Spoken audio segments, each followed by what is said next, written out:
Sidibé, bon réveil à vous et une fois de plus, merci de faire confiance au programme de la Nationale de l'Image. Nous vous promettons que nous ferons au mieux pour maintenir cet intérêt. Et déjà, aujourd'hui, nous allons vous proposer comme agrément, tout de suite, nous aurons la une des journaux avec Valérie Bazier qui sera suivie de la rubrique éducation en compagnie de M. Wenceslas Ouedraogo. Et aujourd'hui, nous allons parler de l'entretien d'embauche. En top astuce, nous irons en cuisine pour voir comment rattraper une sauce trop épicée. Et puis, si vous ignorez tout sur le découpage de la commune de Ouagadougou, alors ça tombe bien, puisque dans notre rubrique décentralisation, nous serons en compagnie de notre consultant en décentralisation, M. Jean-Paul Sorgo. Et bon, à savoir, aujourd'hui, ce sera avec Aboubakar Sanfo. Nous allons parler de ces petits appareils-là qui ont révolutionné le secteur de la téléphonie mobile, mais également qui ont changé nos habitudes. Il s'agit du smartphone. Et puis, nous allons annoncer musicalement les couleurs du week-end. Ce sera en compagnie de Cheikh Dave et de notre invité. Aujourd'hui, c'est Likma. Alors, indéniablement, nous restons convaincus que ces rubriques trouveront grâce à vos yeux, à la seule condition que vous restez avec nous jusqu'à 7h30. Si c'est validé, moi, je vous propose de vous installer confortablement, comme il l'a fait, mon collègue Bazier. Il est confortablement installé juste à ma côté. Et avec lui, c'est la revue de presse.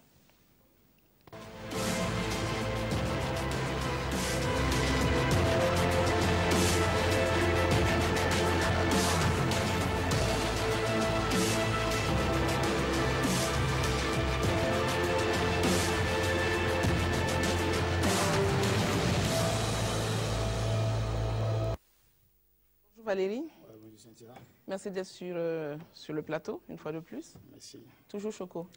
Merci. Ça fait plaisir. Alors, ce matin, nous allons faire un tour d'horizon par rapport à tout ce que disent les différents journaux de la place. Nous allons commencer par cette liberté provisoire du général Djibril Bassolé qui fait, on va dire, la une de plusieurs quotidiens. Effectivement, l'activité judiciaire marquée par cette liberté provisoire accordée au général Djibril Bassolé fait jaser l'opinion publique et c'est ce qu'indique la presse nationale. Au gouvernement, c'est le no comment titre citoyen. L'exécutif refuse donc de piper mot en vertu des règles de fonctionnement démocratique de nos institutions. Soutient le ministre en charge de la justice avant de rassurer que la justice sera rendue le plus tôt possible. La société civile, quant à elle, est divisée. Certaines de ces organisations sont mécontentes. Et que dit du parti au pouvoir, au mouvement du peuple pour le progrès, c'est l'indignation totale, informe le journal. Aujourd'hui, au Faso précise que c'est une liberté provisoire sous résidence surveillée. Et devant le tribunal militaire qui a pris cette décision, on a grogné, titre le journal. Pour cette protestataire, comme l'affiche le journal Le Quotidien, tolérance zéro à l'égard de ceux qui portent la responsabilité des crimes contre leurs frères et sœurs. Donc pas de liberté pour les enfants.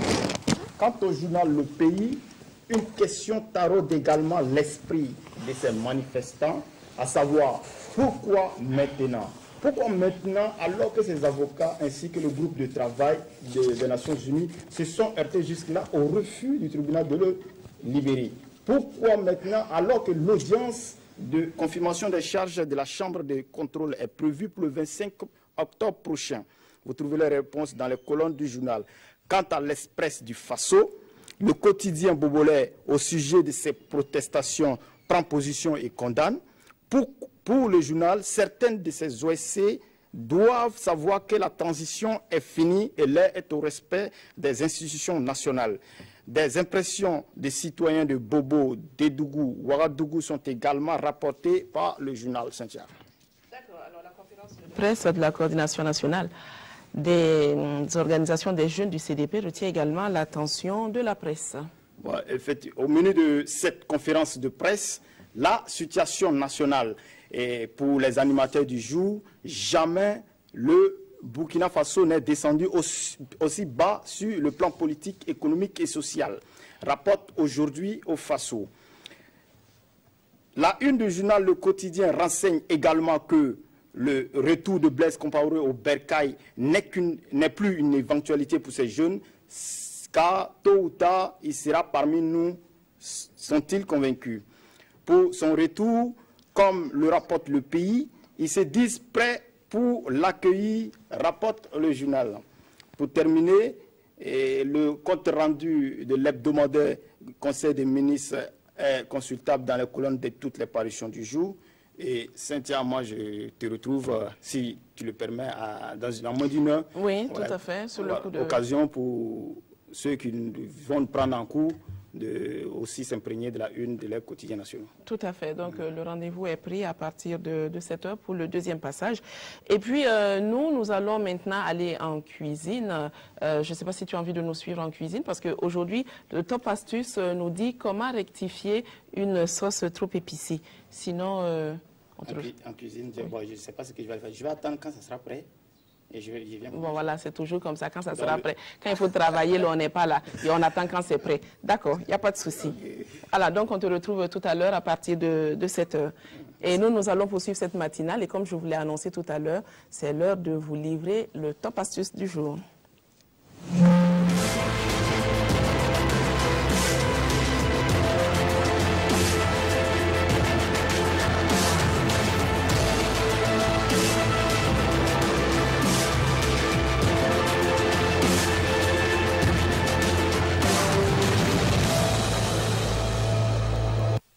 Alors, je défie quiconque ayant l'habitude de faire la cuisine de n'avoir jamais été confronté à ce problème, une sauce un peu trop épicée parce qu'on a eu la main lourde sur du piment ou tout simplement sur des épices.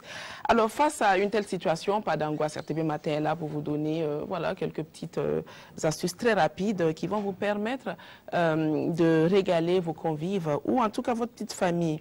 Il vous suffit juste, une fois que vous êtes face à ce problème, d'avoir un peu de crème fraîche dans votre réfrigérateur. Donc, vous mettez juste un peu de crème fraîche dans votre sauce. Et puis, voilà, la crème fraîche va tout de suite adoucir le goût de votre sauce. Et puis, mieux, elle va également donner un aspect beaucoup plus agréable. Voilà, plus de panique. Je n'ai plus qu'à vous souhaiter un bon appétit. Mon premier invité du jour est un monsieur sympathique pour qui la langue de Molière n'a plus aucun secret, en tout cas pas beaucoup de secrets. Il est professeur de français des lycées, il est consultant en art oratoire, il est animateur télévision et radio. Monsieur Wenceslas Ouedraogo, vous le connaissez, c'est celui-là même qui anime tous les jeudis notre rubrique éducation. Juste après ce jingle, nous allons développer davantage sur le thème entretien d'embauche.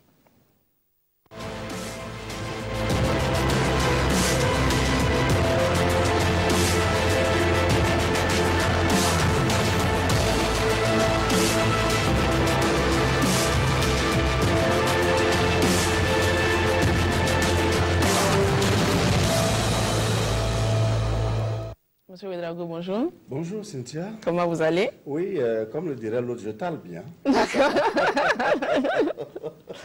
Venant de vous, d'un professeur de français, ça ne peut être que rigolo. Oui, effectivement, juste pour chahuter un peu les Tout à fait. D'accord, c'est bien. Un réveil matinal avec un rire franc. Alors, c'est la toute première fois que moi je vous reçois sur le plateau de RTB Matin. Et je puis vous assurer que de vous dire que c'est un plaisir, c'est un euphémisme. Un plaisir partagé. Très bien. Alors, avec vous, il sera question aujourd'hui de l'entretien d'embauche. Mais avant d'avoir la même compréhension sur le thème, moi j'aimerais bien que vous nous fassiez une petite synthèse de ce dont il a été question la semaine dernière. Alors, la semaine dernière, nous avons parlé de lecture. Parce que généralement quand au service il faille prendre la parole pour lire un procès-verbal ou un quelconque document, ce n'est pas chose aisée parce que beaucoup n'aiment pas la lecture. Alors pour qui veut réussir cet exercice-là de lecture, même ça peut être un discours, il faille que cette personne puisse aimer la lecture. Donc nous avons parlé d'abord de la lecture personnelle, la lecture où il faut sélectionner les œuvres, où il faut faire des résumés. Et après, nous avons parlé aussi de la diction, parce que pendant cette lecture en public-là, il faille respecter la diction, contrôler le débit et surtout bien articuler et faire attention aux pauses.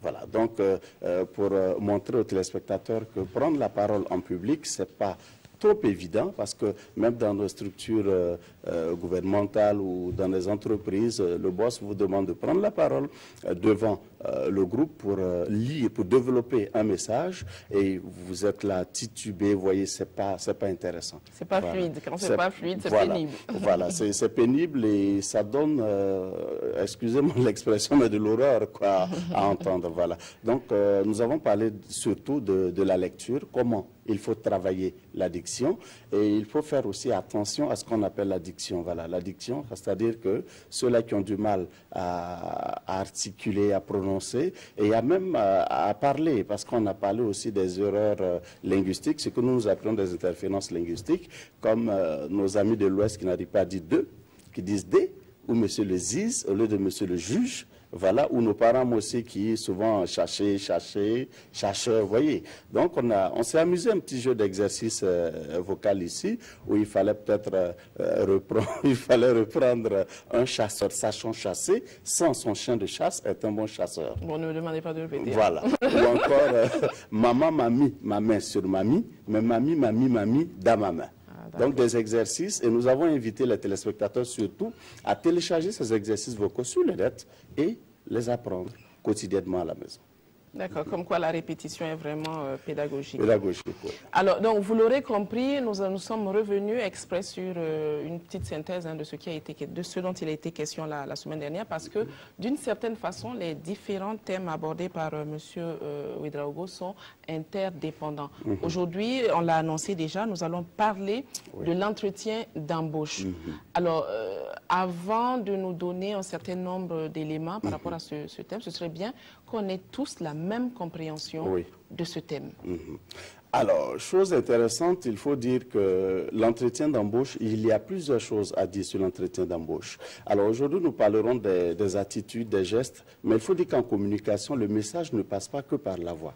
Le message peut passer par les gestes, les mimiques. Alors donc, nous parlerons aujourd'hui d'entretien d'embauche dans le sens où les gestes qu'un candidat va faire devant le recruteur peut causer des problèmes, peut porter préjudice à cette personne par rapport à l'emploi que la personne sollicite. Donc aujourd'hui, nous parlerons d'entretien d'embauche, mais plus exactement des attitudes, parce que c'est une autre forme de communication. Voilà. Et la semaine à venir, nous entrerons dans le fond avec la rhétorique, comment il faut parler pendant l'entretien d'embauche. D'accord, donc vous l'aurez compris, aujourd'hui nous sommes à la première partie de ce thème, entretien d'embauche.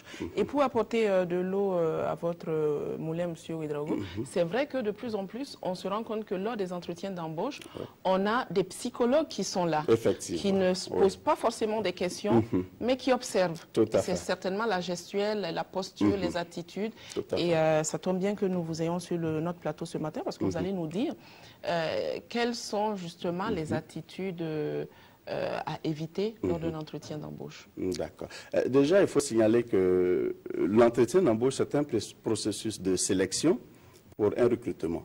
Ça peut être par un cabinet de recrutement ou par le recruteur directement. C'est aussi une étape où le recruteur ou le cabinet de recrutement s'entretient avec le demandeur d'emploi. Et comme tu l'as dit tout à l'heure, c'est en réalité pour jauger la personne et la personnalité. Parce que la personne, c'est Cynthia, c'est moi, c'est Wenceslas, c'est quelqu'un, c'est la personne. Mais la personnalité, c'est ce qui rend différent quelqu'un de l'autre. Donc c'est, comme le diraient les philosophes, c'est le moi intérieur. Voilà. Donc autant les spécialistes de la graphie regardent l'écriture pour définir le profil criminel d'une personne, autant les psychologues aussi ou des recruteurs aussi regardent un peu vos faits et gestes et arrivent facilement à définir quel genre de personne vous êtes.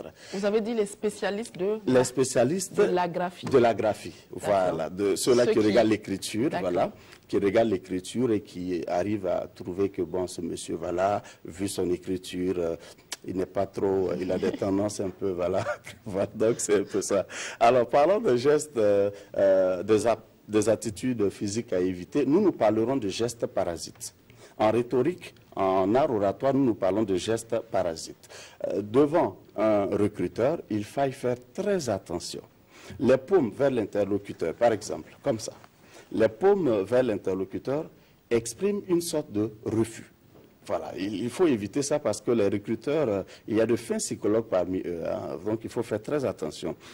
Une façon de repousser un peu l'idée, se toucher le corps cela traduit un certain malaise, un manque d'assurance et de confiance en soi. Vous êtes là, vous êtes en train de parler, voilà, vous touchez le corps, voilà, il ne faut pas le faire.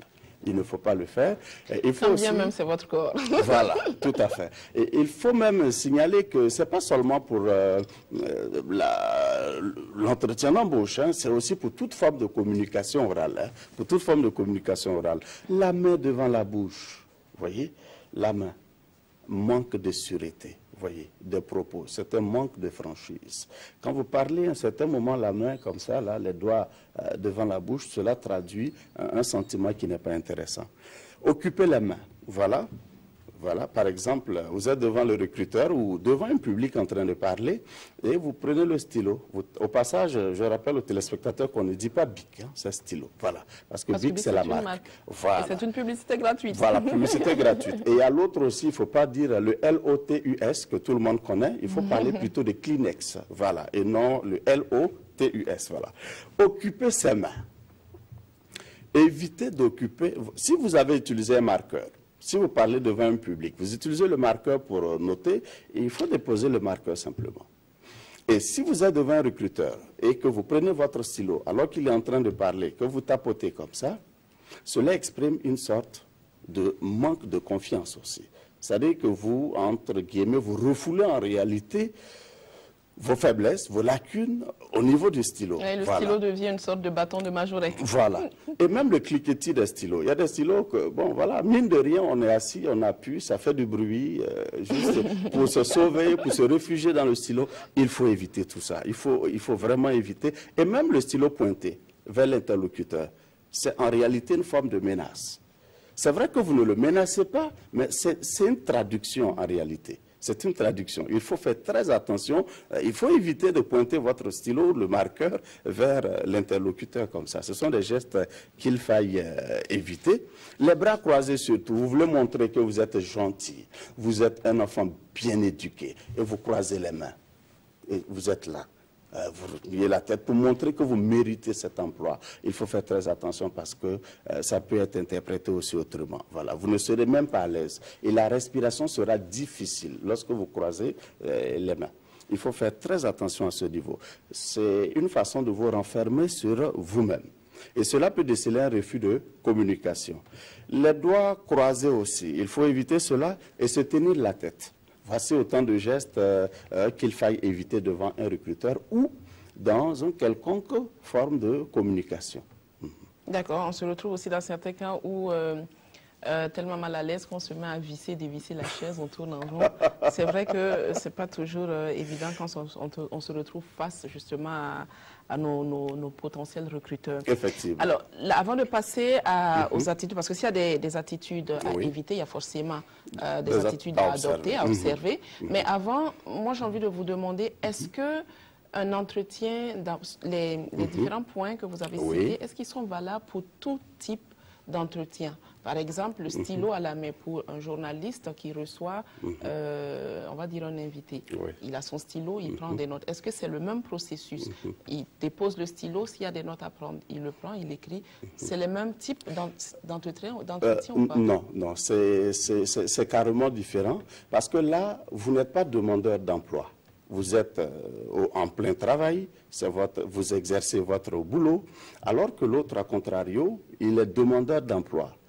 Ce qui suppose qu'il doit montrer des qualités, il doit faire en sorte de mériter cet emploi parce qu'il n'est pas le seul sur le banc. Ils sont nombreux sur la liste d'attente. Et il faut même dire que comment ça s'appelle? Au niveau du recrutement, il faut dire une chose très importante. L'entretien ne démarre pas, ne commence pas le processus d'entretien. Il y a eu beaucoup de phases. Et l'entretien est en quelque sorte la phase finale. Donc, ce qui signifie donc que pour le recruteur, il faut montrer toutes sortes de qualités pour pouvoir obtenir cet emploi. C'est pourquoi souvent les gestes sont interprétés autrement. Sinon, pour le journaliste qui est au boulot, qui utilise son stylo pour écrire, qui attrape, non, il n'y a pas de souci. À ce niveau, c'est sans problème. Vous nous rassurez. Vous nous rassurez, monsieur Ouédraogo. Nous allons donc passer au deuxième point, à savoir les attitudes à observer. Alors, bon, il faut éviter de se toucher le corps, comme on a dit, donc il faut faire l'inverse. Retirer les doigts de la bouche, déposer les stylos et les marqueurs une fois utilisés. Il faut garder les mains bien à plat, voilà, comme ça, simplement. Voilà. Et il faut décroiser les mains pour être à l'aise. Et surtout, les grands gestes. J'avais oublié les gestes où les mains se promènent. Les gestes de sorte à embrasser le monde entier. Voilà, parce que tout ça, c'est une forme de communication. Il faut s'asseoir tranquille sur sa chaise, éviter de trop bouger. Voilà, parce que par moment, on se retrouve au nord, après à l'est. Et voilà, on tourne sur la chaise, comme tu le disais à l'instant, tendance à dévisser un peu la chaise. Non, il faut rester tranquille, comme le dirait quelqu'un, il faut rester zen. Voilà, les mains bien à plat, avoir une posture adéquate. Et surtout, une chose importante que j'allais oublier, c'est la salutation. Quand le patron ou le recruteur vous salue, certains ont tendance à baisser la tête en saluant pour montrer leur humilité, leur bonne éducation. Non, c'est une faiblesse. Il faut le saluer. La poignée de main doit être ferme. Bon, on n'a pas demandé d'écraser la main du monsieur, mais il faut le regarder pour montrer votre confiance, votre assurance. Voilà, ça c'est très important. Quand vous le saluez, regardez-le et saluez-le avec assurance. À ce propos, M. Ouedraogo, je me permets de vous arrêter. La tête baissée, c'est bon. Alors, comment est-ce qu'il faut, en termes de regard, comment est-ce qu'il faut interpréter? Parce qu'à ce niveau, on a pas mal de petits soucis. Voilà. Il y en a qui disent, lorsque vous regardez de façon soutenue le recruteur, ça peut donner l'image de quelqu'un qui est un peu effronté. Alors, quand on a un regard aussi fuyant, ça fait plutôt quelqu'un en qui on ne peut pas faire trop confiance. Alors, quelle attitude? Qu'est-ce qu'il faut faire? En fait, j'allais dire, c'est un peu un débat d'école aussi. C'est un peu un débat d'école parce qu'il y a plusieurs tendances. Mais nous disons simplement que quand vous saluez le recruteur, il ne faut pas avoir un regard fuyant. Et ça, carrément, c'est pas la peine. Il faut le regarder de sorte à montrer à ce monsieur que voilà, vous avez confiance en vous-même, mais il ne faut pas aussi le fixer comme ça pendant plusieurs minutes. Non, quand vous le saluez, ce que je veux dire, c'est le contact de la main. Lorsqu'il y a contact entre les mains, il faut le regarder. Et après, vous pouvez baisser la tête ou aller vous asseoir. Quand il vous invite à vous asseoir, il n'y a pas de problème. Mais quand il faut le fixer comme ça, droit dans les yeux, ça peut être interprété aussi autrement. Voilà. D'accord. On va poursuivre avec s'il y a d'autres points à observer. Oui, bon, d'autres points, c'est comme on l'a dit, c'est surtout adopter une posture vraiment, une posture adéquate, voilà, pour le regarder, car c'est très important, la posture, très importante la posture. D'accord. Alors, on avait aussi dans notre questionnaire des conseils à donner. Malheureusement, ça va être partie remise, ça va être la semaine prochaine. Vous allez certainement démarrer avec les conseils avant d'entamer la deuxième partie. La deuxième partie. Ça passe tellement vite sur RTB Matin. Mais voilà, nous sommes au terme de notre entretien. Alors, M. Ouedraogo, il faut dire que c'est un réel plaisir de vous avoir sur mon plateau. Nous espérons que votre rapport a été bénéfique aux téléspectateurs. Et puis, nous n'allons pas abuser de votre temps, de votre disponibilité. Nous allons vous laisser partir pour mieux vous retrouver la semaine prochaine. Sans problème. Et surtout permettre à d'autres de profiter de votre immense savoir. Merci beaucoup à vous. Merci à vous. On se dit à très bientôt. À très bientôt. Excellente suite de journée. Merci beaucoup. C'est l'heure maintenant d'observer une petite pause et de découvrir ensemble le proverbe du jour.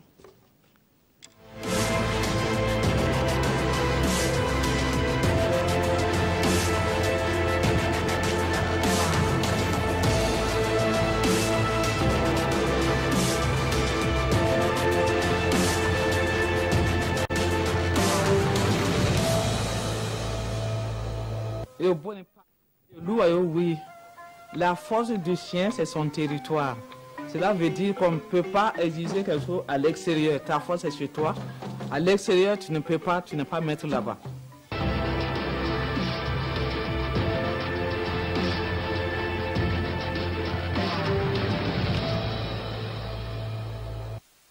Voilà. Voilà, merci à Madame Condé Elisabeth du côté de la ville de Dédougou.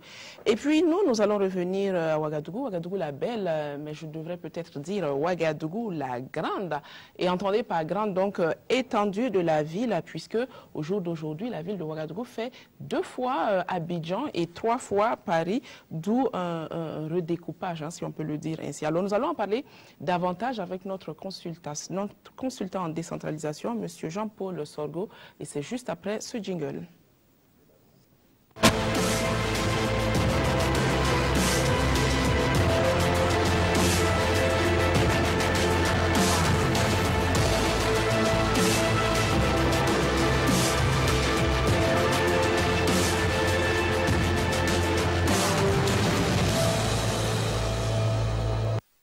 Bonjour Monsieur Sorgho. Bonjour Cynthia. Comment vous allez? Très bien. C'est un plaisir de vous retrouver après quelques mois d'absence. Oui, après la pause après la tout à fait. Tout à fait. On se retrouve avec beaucoup de joie. Ben voilà, je vais partager. Les téléspectateurs. Ok, très bien. Alors, ce matin, nous allons parler du découpage de la commune de Ouagadougou. Oui, c'est ça. Alors, je l'ai dit tout à l'heure en introduction, Ouagadougou, Ouagadougou est de plus en plus grand. Oui. Et on ne sait pas toujours comment ça se passe. Pourquoi cette nécessité de faire un redécoupage ce matin? Oui. Vous allez nous en dire davantage. Mais avant, est-ce que vous pouvez nous situer de façon précise, de façon géographique et précise Ouagadougou? Nous savons que c'est dans la région du centre, oui. Mais mieux encore. Mieux encore. Ok. Donc, Ouagadougou, c'est la commune. C'est en même temps la province du Kadiogo et c'est en même temps le chef-lieu de la région du centre.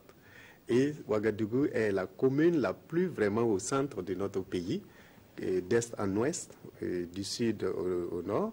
C'est la ville ou la commune qui est vraiment au cœur de notre territoire, au cœur du Burkina Faso, qui compte jusqu'à 372 communes. Hein.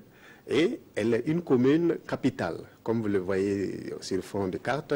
Elle comporte ce que nous appelons une situation géographique particulière. Particulière parce que c'est la seule commune où sa limite correspond à une province. Et c'est une des communes aussi où c'est la seule province qui constitue la région. Donc à partir de là, Ouagadougou est situé en faisant frontière avec la région du plateau central, avec la région du centre-sud, avec la région du centre-ouest. Voilà. Donc, ce sont ces 3 régions qui limitent la région du centre et qui limitent en même temps Ouagadougou. Voilà. Et elle comporte 6 communes rurales, en plus, et elle comporte les arrondissements, ce qu'on appelle les arrondissements, les 12 arrondissements. Et elle est située vraiment à équidistance, on peut dire, des 4 frontières ou des 6 frontières qui constituent les pays limitrophes du Burkina. Comme par hasard. Voilà, comme par hasard. Et au cœur de l'Afrique occidentale. Ouais. Voilà. D'accord. Et bien voilà, un coup de géographie magistralement donné.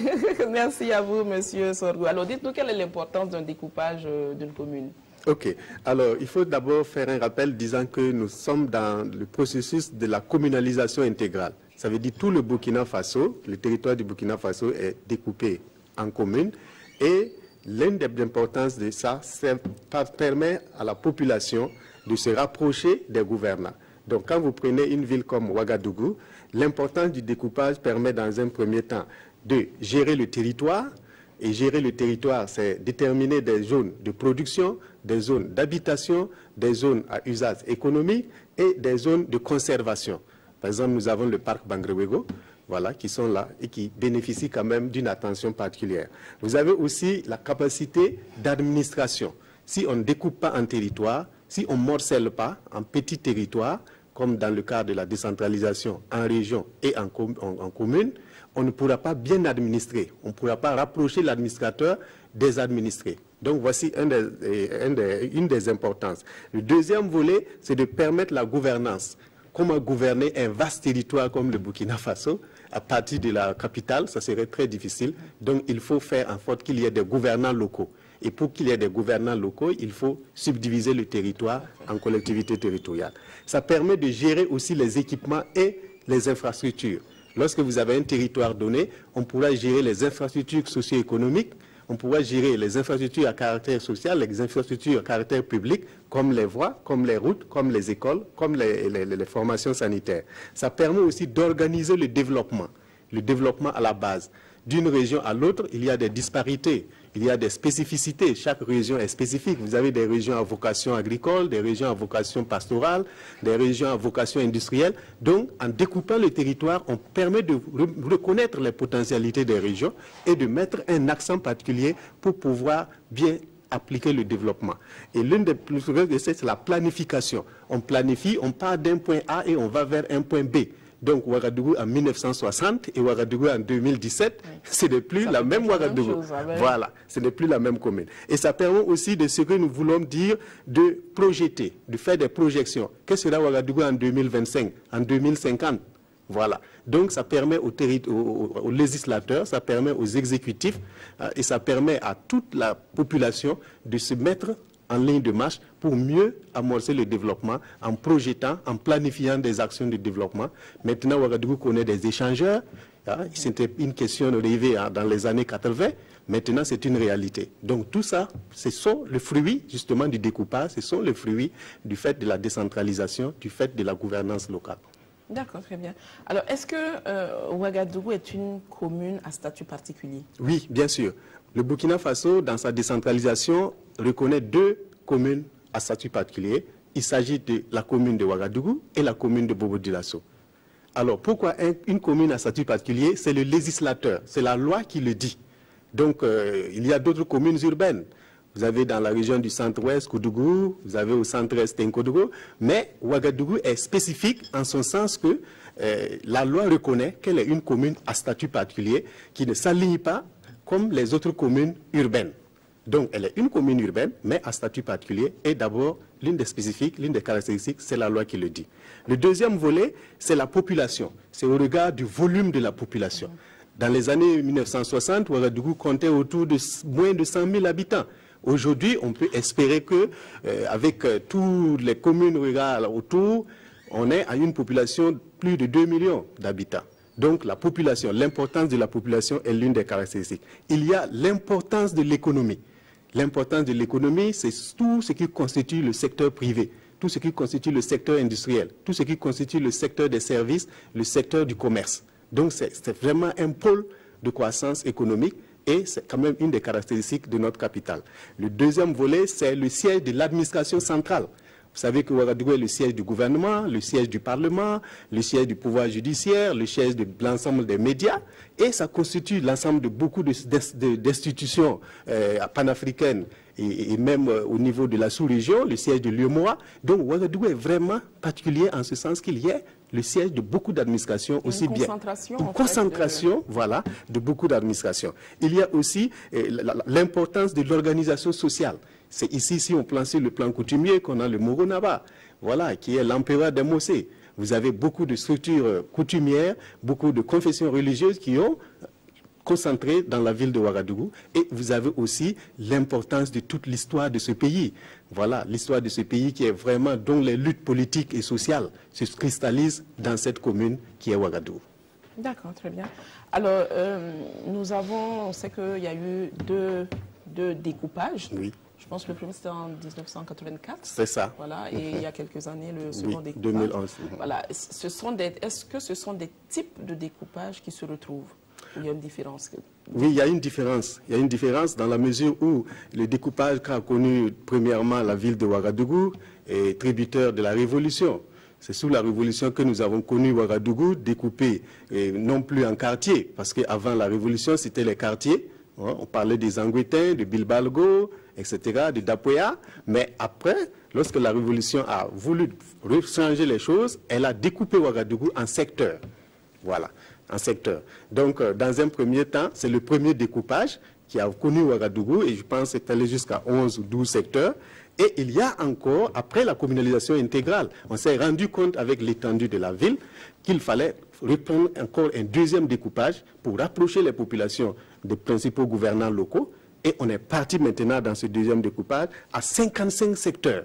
Donc c'est multiplié par 5 le nombre de secteurs et on a subdivisé la commune en arrondissements. Il faut préciser qu'on était à 30 secteurs avant. Oui, donc 30 secteurs avant. Voilà, à 55 secteurs. Voilà. Et de 5 arrondissements, on est passé à 12 arrondissements. Voilà, c'est ça. D'accord.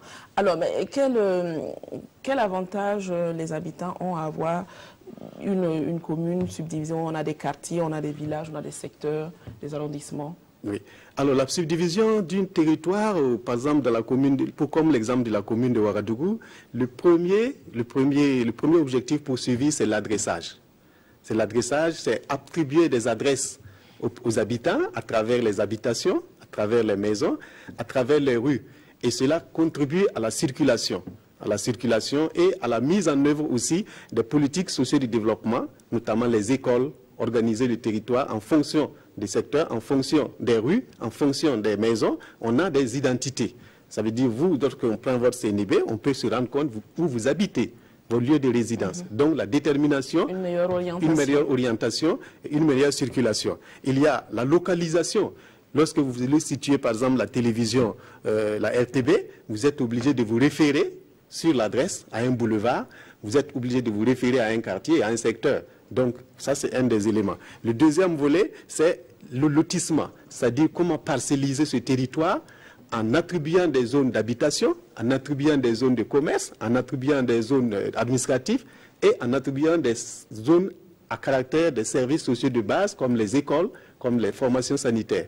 Donc, en lotissant, on permet de subdiviser et l'adressage permet aussi, dans le lotissement, de pouvoir cartographier la ville, de pouvoir l'identifier et de le rendre circulable, de le rendre atteignable. On peut atteindre tout citoyen, les services de santé, les services d'urgence comme les ambulances, comme les sapeurs-pompiers peuvent aider effectivement à avancer dans l'identification des besoins des populations.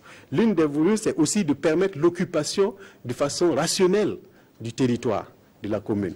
Donc, ça permet, en subdivisant un arrondissement en secteur ou en village, ça permet de mettre l'accent, justement, sur la rationalisation de l'occupation de l'espace.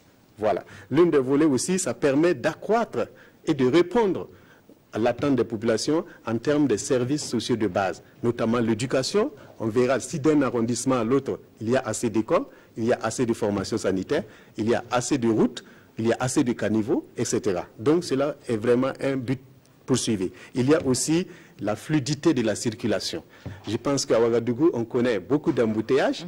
Souvent, on accuse les deux roues, mais il faut quand même se mitiger parce qu'il y a une capacité insuffisante en termes d'infrastructures routières, en termes d'infrastructures de circulation. Donc, il faut qu'à travers le découpage, on permette de joindre les arrondissements, de joindre les secteurs avec un plan de circulation et un plan de transport urbain bien développé et bien qualifié et qui permet de répondre aux besoins des habitants et des citoyens. L'idée de l'adressage, elle est très bonne. Malheureusement, c'est aussi une mentalité à refaire parce qu'on n'a pas la culture jusque-là. Oui. On n'a pas toujours la culture de s'orienter avec l'adressage. On est toujours dans... voilà, tu vas trouver un gros arbre, il y a une dame qui fait des fritures, tu tournes à gauche. Alors que c'est vrai qu'avec l'adressage, en principe, ça devrait être beaucoup plus facile de s'orienter. Quoique la lecture d'une carte même n'est pas évidente. C'est vrai. On prend souvent la carte, mais la lecture n'est pas toujours évidente, malheureusement. Alors, M. Sorgho, dites-nous, qu'est-ce qui caractérise un arrondissement? Alors, les caractéristiques d'un arrondissement, comme je le disais, à partir de la commune à statut particulier, il y a ce qu'on appelle une loi qui permet la subdivision de cette commune en arrondissement. Voilà. Donc, l'arrondissement, c'est un territoire subdivisé de la commune et qui met en place une politique de mise en œuvre de réponse aux besoins de base, notamment quand on parle des questions d'état civil. Ça permet aux populations, aux citoyens, de s'adresser dans les mairies d'arrondissement pour la délivrance des actes d'état civil. Ça permet à l'arrondissement de gérer au plus proche des populations les besoins courants, notamment en matière de circulation, les caniveaux, les rues, les routes. Et ça permet aussi la mise en œuvre d'une politique sociale, notamment l'action sociale de base, rapprocher les populations des besoins et des gouvernants pour qu'ils connaissent leurs besoins. Et ça permet aussi la mise en œuvre des politiques socio-éducatives et puis des politiques socio-sanitaires. Donc l'arrondissement est une subdivision de la commune maire et qui met en œuvre une politique plus rapprochée au quotidien avec les populations. Donc, Ouagadougou en compte 12 avec 12 maires d'arrondissement. D'accord. Et avant ce deuxième découpage, on avait 5 arrondissements que je peux vous citer rapidement. Vous avez, avant, c'était l'arrondissement de Bascuy, Bordeaux, l'arrondissement Nongoma-Som, Signoguin et Boulmego. C'était les 5 arrondissements qui vont s'éclater maintenant. Nous verrons ça la prochaine fois. 12. Quels sont les 12 arrondissements? Ça sera, j'espère, pour la prochaine fois. Ça le sera, je l'espère aussi. Okay. C'est sur ça qu'on va s'arrêter aujourd'hui, M. Sorgho. Et nous allons vous remercier de votre passage sur notre plateau. Nous serons très ravis de vous retrouver jeudi prochain. Merci. Pour en savoir davantage sur les 12 arrondissements de Ouagadougou. Merci Cynthia et excellente journée. Merci, à vous la meilleure. Nous allons poursuivre et maintenant, changement total de registre. Nous allons à présent parler de ce petit appareil-là qui a révolutionné le secteur de la téléphonie mobile. C'est également un petit appareil qui est venu bousculer nos habitudes, notre quotidien. Vous allez le voir tout de suite avec mon collègue Aboubakar Sanfo de la web diffusion de la RTB.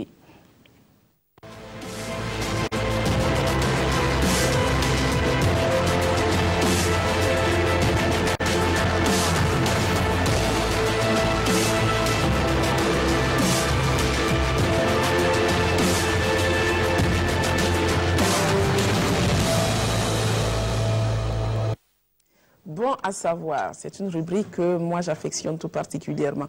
Et il est là ce matin, ce monsieur-là, qui nous dit des choses incroyables. Souvent on a envie de lui dire Aboubakar, toi aussi tu vas pas faire doucement. Mais bon, pourtant c'est vrai, hein, ce qu'il dit là c'est vrai, parce que c'est pas lui qui invente. Comment ça va, Aboubakar? Oui, ça va bien. Tu vas bien? Oui, ça va. Et toi? Ça va super bien. Je te remercie. Alors ce matin, tu vas nous parler du smartphone, ce petit appareil qui est devenu plus qu'une identité. On l'oublie et puis on perd tous ses moyens. On est capable de faire des kilomètres pour retourner le chercher. Il est venu donc révolutionner non seulement le secteur de la téléphonie mobile, mais bousculer nos habitudes. Et avec toi, nous allons voir que, alors, il y a 10 objets qui sont tombés en désuétude, qui sont devenus obsolètes par l'utilisation donc du smartphone. Pardon. Tout à fait, c'est vrai, Cynthia. Depuis une dizaine d'années, le smartphone il a pris une place de choix dans la vie des gens. Le smartphone, c'est un compagnon, c'est un petit compagnon donc on amène partout. Certains dorment même avec le smartphone. Et il faut dire qu'aujourd'hui, il est devenu un objet de l'intimité. En ce sens que si vous vous emparez du smartphone de quelqu'un, eh bien, il va considérer que vous avez violé son intimité. Voilà, son intimité, c'est cela.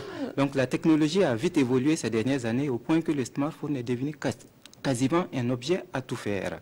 Et l'arrivée de cette technologie a bouleversé le quotidien de bon nombre de personnes, comme tu l'as dit tantôt. Ce qui fait que nombre d'objets ont quasiment disparu de notre vie de tous les jours. Et c'est alors qu'une étude réalisée par OpinionWay, nous allons voir donc une cartographie de cette étude.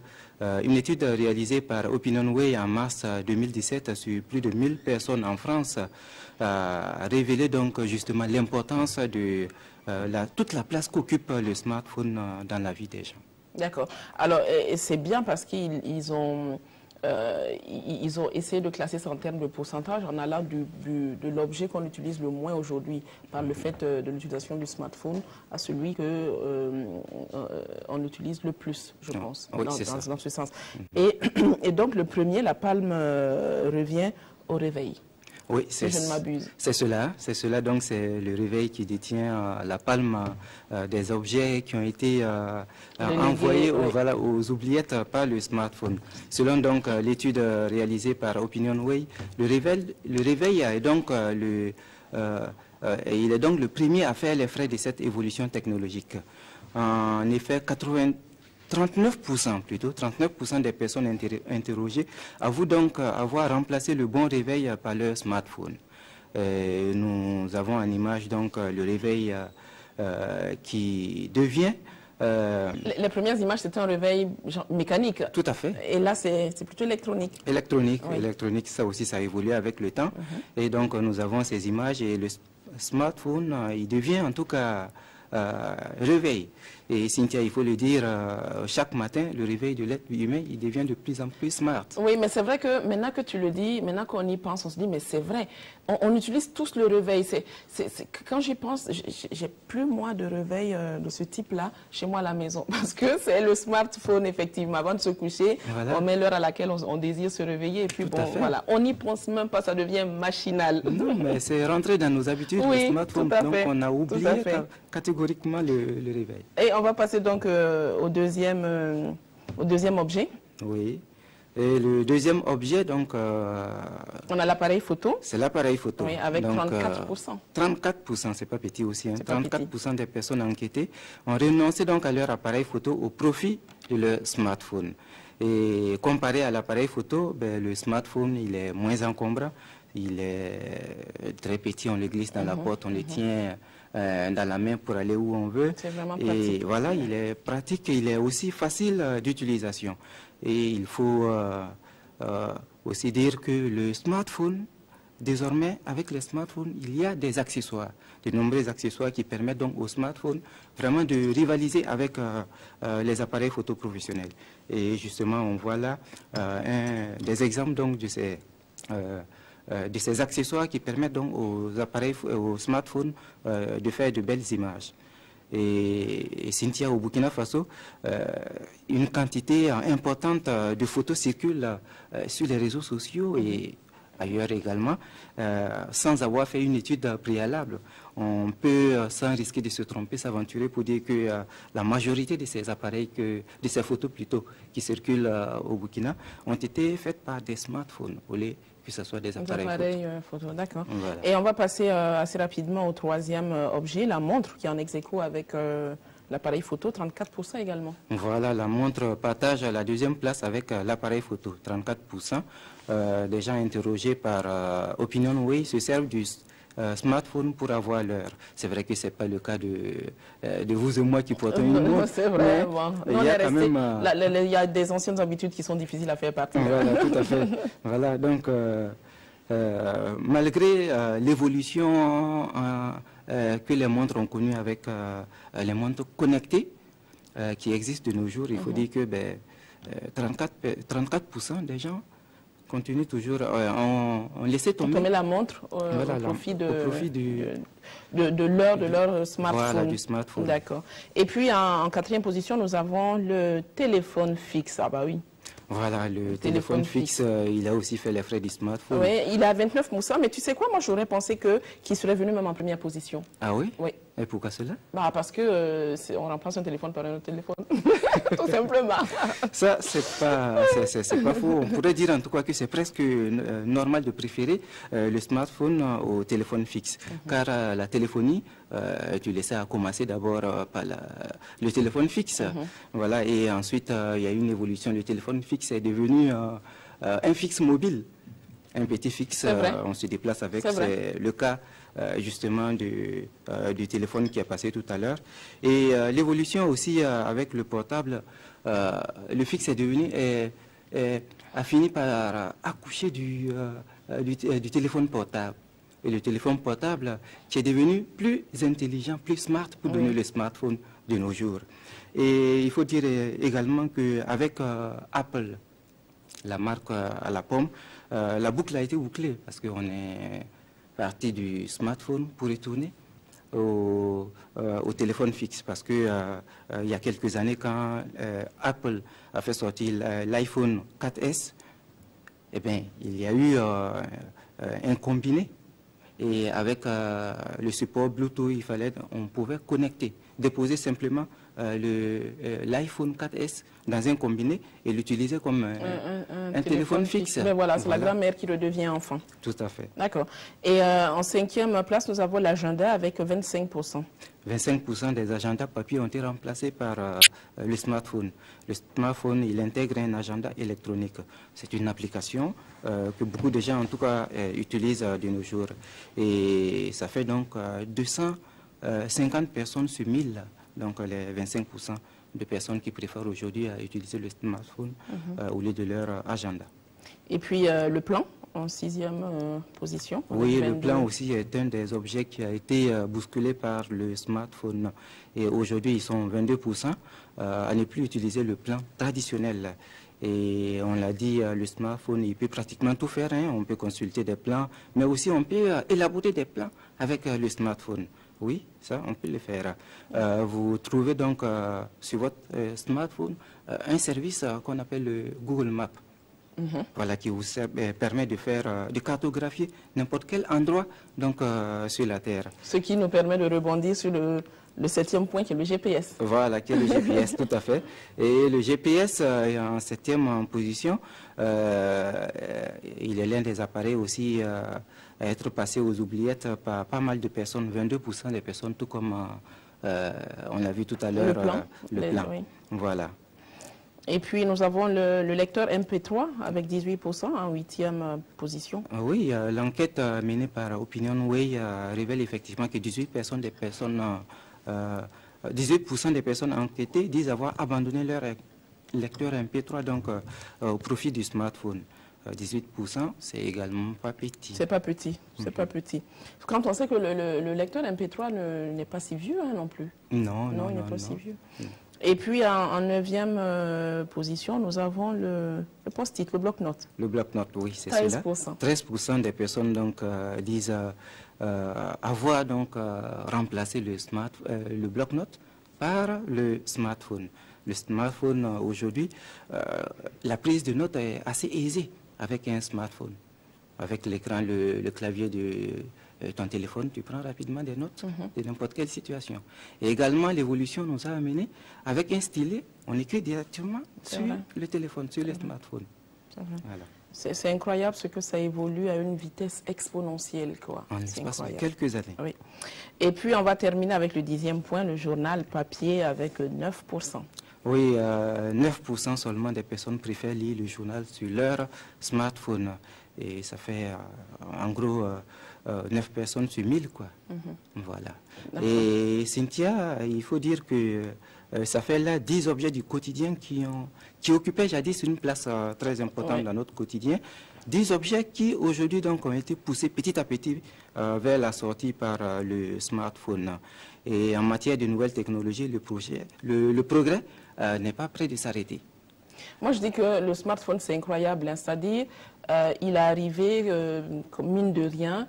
Il a fait son bonhomme de chemin, il s'est imposé, mais de façon naturelle. Et aujourd'hui, il est arrivé à nous assujettir, tout simplement. Il nous a assujettis. Parce qu'on est devenu esclave du smartphone. Voilà, on se demande, quand on perd son téléphone, on est mal, tout à fait, on est mal. Alors, dis-moi, si je te demandais à Boubacar, toi, tu te serais retrouvé dans quel point sur les 10 ? Je me retrouve dans pas mal de points. Hein. Dans pas mal de points.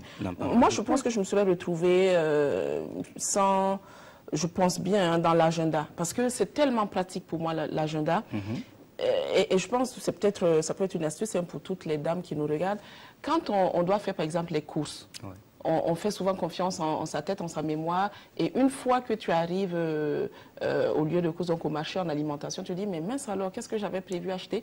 Et moi, j'aime bien sur effectivement, mon téléphone, rapidement, je mets que il me faut prendre du sucre, du lait, ainsi de suite. J'arrive et rapidement, je consulte. Je l'utilise énormément. Donc moi, je pense que je ferais partie des 25% de l'agenda. Oui, moi, je me retrouve également dans l'agenda. Je suis dans le réveil, je suis dans... Presque tout. Donc, je l'ai dit tantôt, la technologie, ça avance vite. Il y a 10 ans de cela seulement, on était avec ces objets.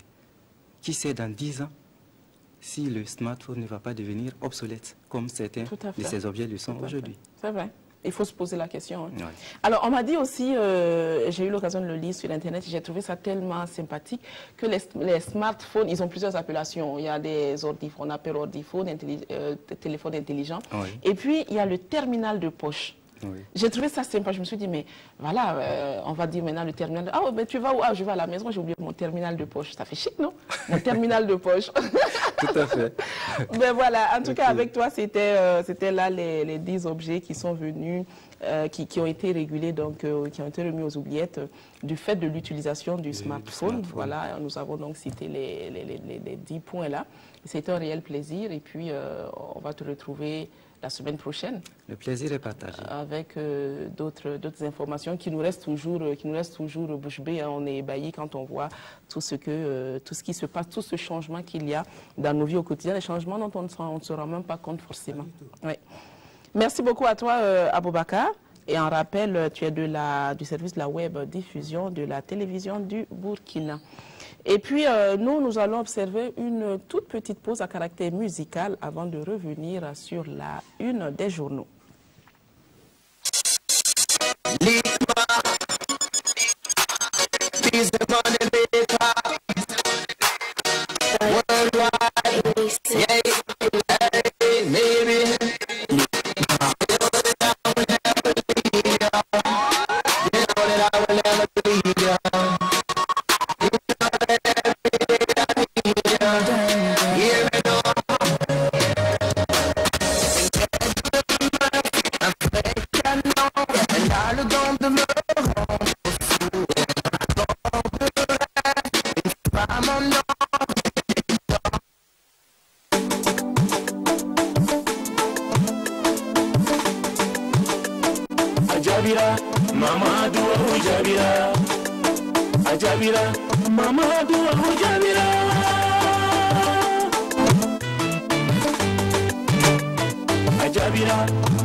Je m'envoie pour te remercier.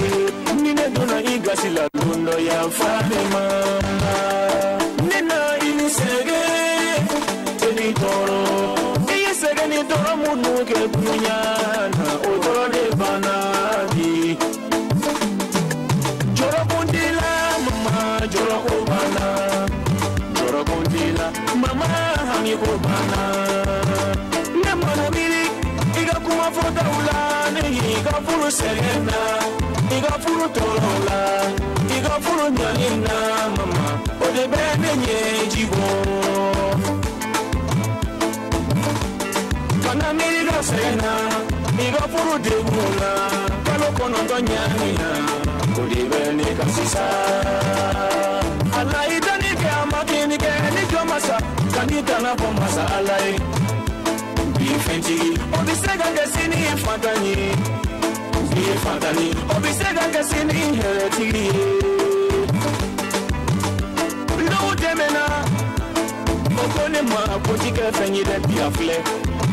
Filimu bana, ajabira, mama dua ujabira, ajabira, mama dua ujabira.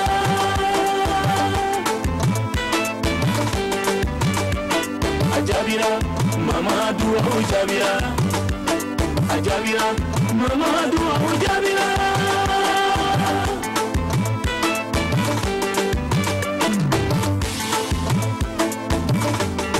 Biala ibarika do fendini mina abike fembaye. Na ibarika bo fembala abike femala ngolori. Ni fawu magegelenye, bawu tina gegelenye. Ni bawu magegelenye. Ulode mudina kekelenye Ni chuma kekelenye Muso uti kekelenye Ni muso ma kekelenye Ulode mudina kekelenye C'est la qualité qui fait la différence Bil tira Ajama matira Jamel Rihanna tutira Pedro Tentos Babadayo Mamadou Bokou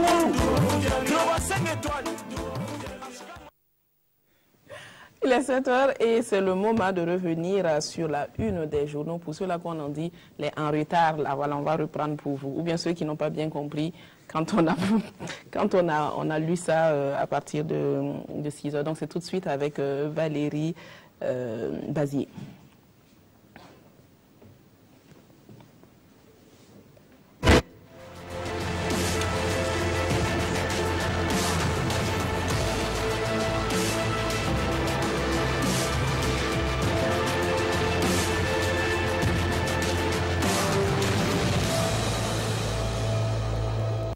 Voilà, Valérie, tu es là pour le deuxième et dernier passage pour aujourd'hui, pour nous faire la une des journaux. Et puis, nous allons commencer avec la liberté provisoire du général Djibril Bassouli qui fait la une de la plupart des quotidiens. Effectivement, l'actualité judiciaire marquée par cette liberté provisoire accordée au général Djibril Bassouli fait jaser l'opinion publique. C'est ce qu'indique la presse nationale. Au gouvernement, no comment, c'est le titre du journal Citoyen. L'exécutif refuse donc de piper mot en vertu des règles de fonctionnement démocratique de nos institutions, selon Citoyen. Et c'est ce que soutient le ministre en charge de la justice avant de rassurer que la justice sera rendue le plus tôt possible. Quant à la société civile, elle reste divisée. Certaines de ces organisations sont mécontentes. Et que dit du parti au pouvoir? Au MPP, c'est l'indignation totale, informe le journal. Et aujourd'hui, au Faso précise que c'est une liberté provisoire sous résidence surveillée. Et devant le tribunal militaire qui a pris cette décision, on a grogné, titre le journal. Pour ces protestateurs, comme l'indique le journal Le Quotidien, tolérance zéro à l'égard de ceux qui portent la responsabilité des crimes contre leurs frères et sœurs. En clair, pas de liberté pour leurs assassins, exige-t-il. Quant au journal Le Pays, une question taraude également l'esprit de ces manifestants, à savoir pourquoi maintenant? Pourquoi maintenant, alors que ces avocats ainsi que le groupe de travail de l'Union des Nations Unies se sont heurtés jusque-là au refus du tribunal de le libérer? Pourquoi maintenant, alors que l'audience de confirmation des charges de la Chambre de contrôle est prévue pour le 25 octobre prochain? Vous trouverez les réponses dans les colonnes du journal. Quant au journal L'Express du Faso, le quotidien Bobolais, au sujet de ces protestations, prend position et condamne. Pour le journal, je cite, certaines OSC doivent savoir que la transition est finie. Et pour le journal, l'air est au respect des institutions nationales. Des impressions de citoyens de Bobo Dioulasso, d'Edougou et Ouagadougou sont également rapportées par le journal. D'accord. Et puis, un autre point qui fait la une des différents quotidiens, il s'agit de la conférence de presse de la coordination nationale des organisations des jeunes du CDP.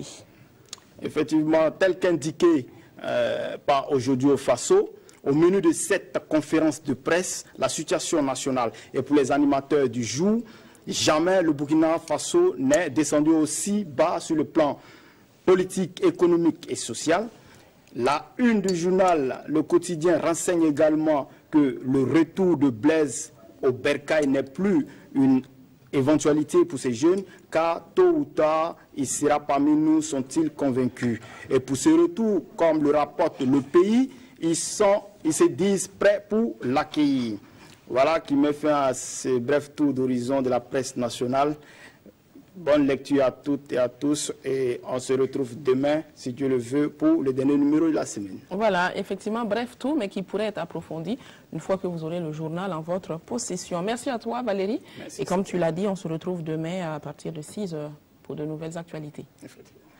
Alors, nous allons poursuivre et puis nous allons à nouveau redécouvrir le proverbe du jour. C'est toujours pour les en retard, là.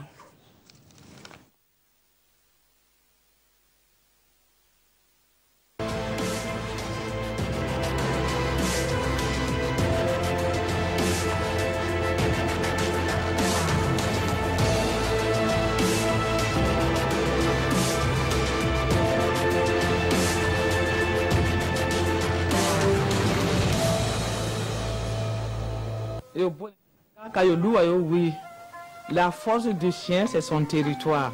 Cela veut dire qu'on ne peut pas exiger quelque chose à l'extérieur. Ta force est chez toi. À l'extérieur, tu ne peux pas mettre là-bas.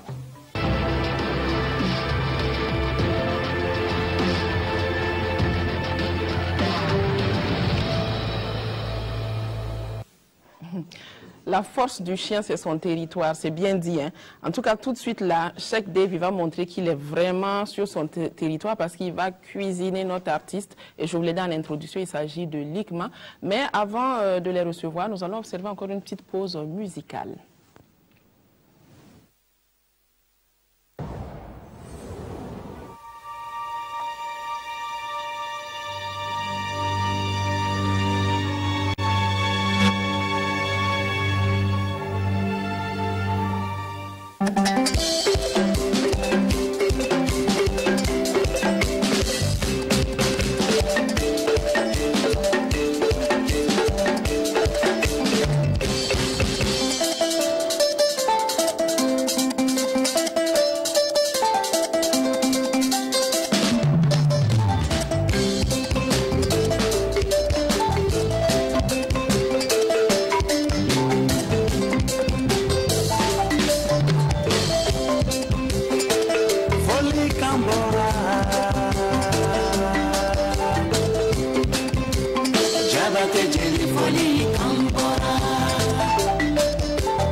Est-ce que tu le voudras?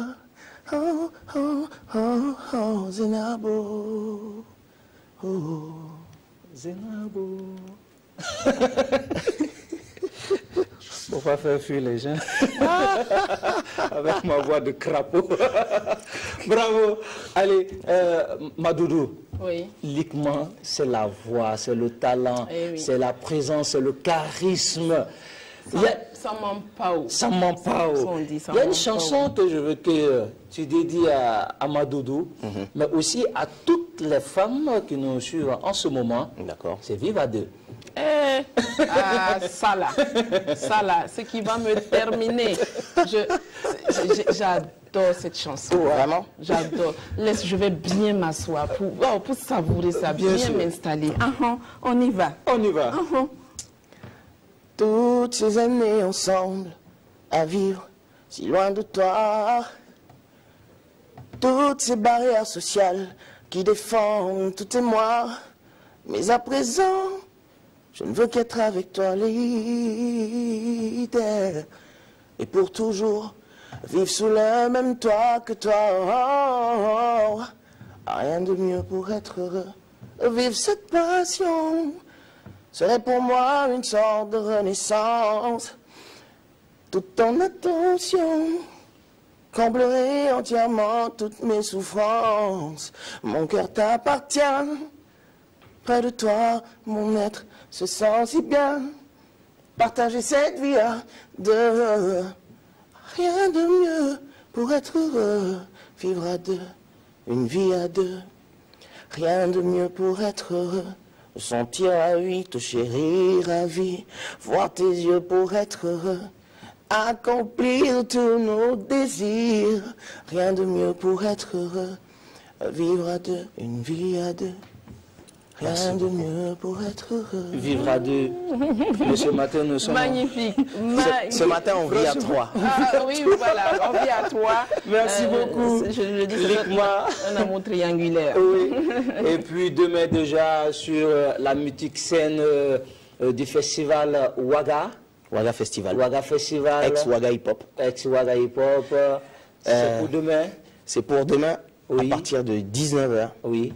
Au siège du FESPACO. Voilà. Donc, vous savez, hein, c'est un festival qui ne date pas d'aujourd'hui. C'est un festival qui a vu naître beaucoup de talents. Beaucoup de talents. C'est un festival qui a vu beaucoup de talents venir de l'extérieur et se produire au Burkina Faso. Oui. C'est un gros festival. Absolument. Donc c'est un truc qui ne se raconte pas, c'est un truc qui se vit. Ouais. Donc moi... Et surtout avec Lickman sur scène. Ça m'a demandé une grosse préparation. Bien sûr. Donc j'invite tout un chacun à venir redécouvrir ces chansons-là qui ont marqué leur temps, mais aussi découvrir les nouveautés. Parce que l'ICMA, c'est pas seulement le passé. L'ICMA, c'est aussi le présent et le futur. Et même le futur. Voilà. Merci beaucoup, Lickman. Donc, rendez-vous demain au siège du FESPACO à partir de sur 19h. la mythique scène du festival, Ouaga Festival, à partir de 19h. Merci beaucoup, nous allons te voir sur scène. On va juste te voir sur scène juste quelques secondes seulement. Okay. Et puis redonner la parole à la sublimissime Cynthia. Et puis Lickman, c'est aussi des collaborations, hein, la toute dernière en date avec Albizi. Albizi qui on va pas en parler. D'accord. Voilà, c'est bon. Et puis mon Africa, et puis avec le groupe Doniab. Voilà, donc c'est bon. On te voit sur scène, si c'est déjà bien et bon. Du côté de la régie, nous allons te voir sur scène sur l'une de tes chansons. On ne te dit pas laquelle. Ah d'accord, voilà, vous voulez me prépare-toi, prépare-toi. Allez, j'adore les surprises. Voilà, c'est Lickman, voilà. C'est parti. Lickman, he's a money maker. Worldwide, yeah, hey, maybe. You know that I will never leave ya. You know that I will never leave ya. You know that every day I need ya. Hear me now. De meuf, un vrai canon, elle a le don de me rendre fou. Un corps de rêve, une femme en or, elle est dans ma tête et c'est tout. Elle fait de moi ce qu'elle veut, je suis prisonnier de ses jeux. Elle a pénétré mon âme pour un voyage sans retour. Je suis possédé, elle m'a envoûté. Quand elle passe, j'oublie les autres femmes. Je suis possédé, elle m'a envoûté. Quand elle sourit, je deviens gaga. Comment lui dire comme belle, je la vois. Elle m'attire, elle me rend dingue comme ça. Comment lui dire comme bonne, je la sens. Elle m'attire, elle me rend dingue comme ça.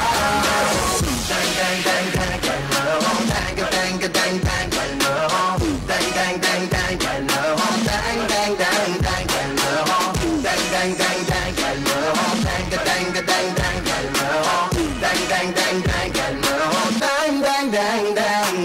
Trop sexy, je perds la tête, même son sourire me rend bête. Elle me fixe autour de moi, le temps s'arrête. Je me mets jamais à genoux, j'ai un pot devant elle, je me couche.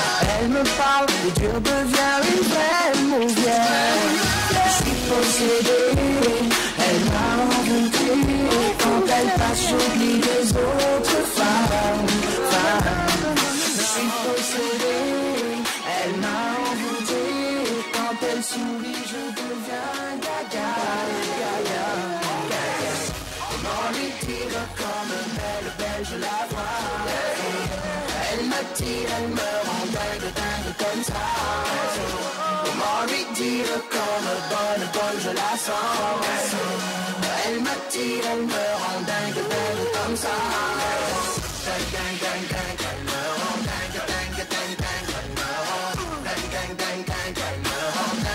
me rend Girl, you drive me insane and I'm a brain.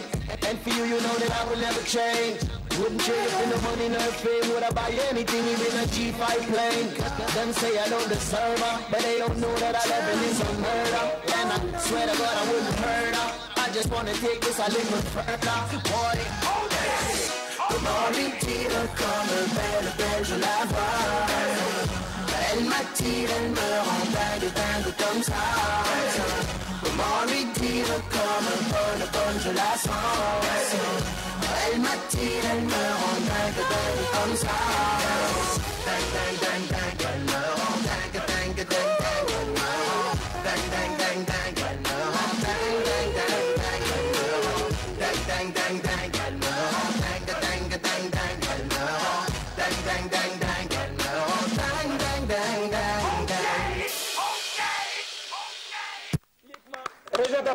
Merci beaucoup. C'est un monsieur qu'il faut toujours garder très très loin de ta femme ou de ta copine. Il sait tellement bien parler aux femmes. Hein, je le confirme. Merci beaucoup.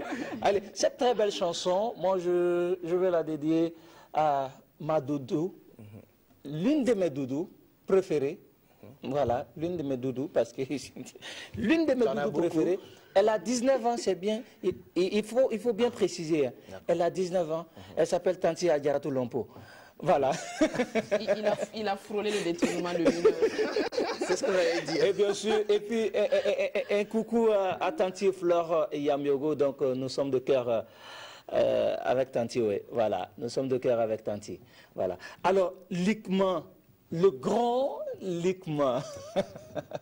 Ah, Cheikh, ta bouche est sucrée. Non, attends, s'il te plaît, franchement. Ah, il est en train de faire les atalapous depuis là. En fait, c'est ta source d'inspiration, la composition de tes chansons. Je ne sais pas comment tu choisis les mots. Tu sais, moi j'ai toujours pensé que la profondeur d'une chanson venait de l'émotion. Donc moi, je ne choisis pas vraiment. Je me laisse aller à l'émotion. Je me laisse guider par mon émotion. Ouais. Voilà. Mais le choix des mots... Oui, vas-y, ma Vas-y. Est-ce qu'il faut dire que vos chansons relèvent d'histoires vécues, d'histoires personnelles? Pas forcément toutes. Mais quelques-unes. C'est du vécu, pas forcément personnel, mais vécu à travers aussi des gens. Donc c'est des choses que je vois tous les jours, que je relate. Ouais. Mais il y en a certaines que j'ai vécues quand même. Ouais. Est-ce que Likman croit à l'amour? Ah oui, dur comme fer. Ouais. Dur comme fer. C'est vrai que... Tu chantes aussi bien l'amour, il faut y croire quelque part. C'est vrai. Malgré les déceptions? Oui, malgré les déceptions, oui. Vous savez, il y a de bonnes comme il y a de mauvaises personnes. Il y a de bonnes comme il y a de mauvaises situations. Donc, il ne faut pas toujours en vouloir aux gens. L'essentiel, c'est d'être dans le bon axe, quoi. Ouais. Voilà. Matoudou avait une question, non? Non, c'est bon. C'est bon, parce que je sais qu'il ne va pas y répondre. J'allais dire, puisqu'il a dit à quelques-unes de ses chansons qui relèvent d'un vécu personnel, oui. J'allais lui demander lesquelles, mais je suis sûre qu'il va esquiver la question. Il pose la question, on verra. Voilà, laquelle, voilà. Donnez-nous un titre. Vie à deux. Vie à deux, c'est quelque chose que j'ai vraiment vécu. C'était un amour à distance qui a été assez difficile. J'ai pas pu ne pas relater ça. J'adore la façon dont il le dit. Ah oui, franchement, c'est un artiste, tout simplement. C'est un artiste. Il a ça dans le sang, comme le dit mes parents, moi aussi. C'est sanguinaire. C'est sanguinaire dans le sang. Allez, Likman, on te dit merci. C'est moi qui vous remercie. Franchement. C'est moi qui vous remercie.